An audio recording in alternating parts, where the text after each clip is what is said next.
এখন বাংলার জগতে কেউ নাস্তিক আছে না নাই, জীবিত আছে না নাই দেখি, না সব মারা গেছে আবার। যেমন ধরেন অভিজিৎ রায়ের সাথে আলোচনা করা যেত, অভিজিৎ রায় নাস্তিকতা বিষয়ে আলোচনা করার মতো একজন পণ্ডিত মানুষ। উনি নাস্তিকতা বিষয়ে, নাস্তিকতার যে ফিলোসফি সেই বিষয় সম্পর্কে ওনার অনেক লেখালেখি আছে, ওনার একটা বই আছে অবিশ্বাসের দর্শন। উনি যেহেতু এখন আর বাইচা নাই সেহেতু নাস্তিক।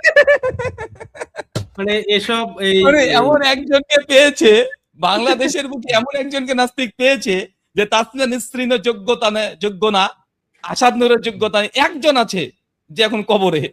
সেও মৃত।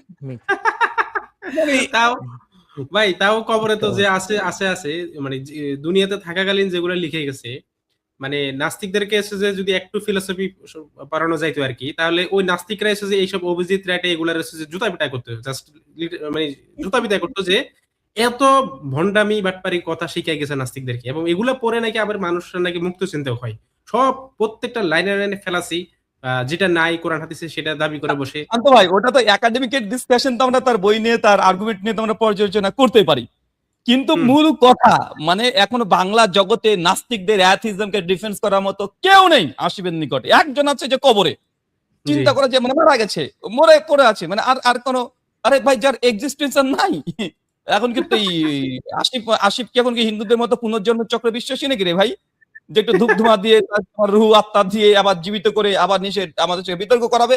মানে এই আমাদের সঙ্গে ডিবেট করার জন্য এখন অভিজিৎ রায়কে কবর থেকে তোলার চিন্তা করেছেন আপনি, যে কেউ নেই।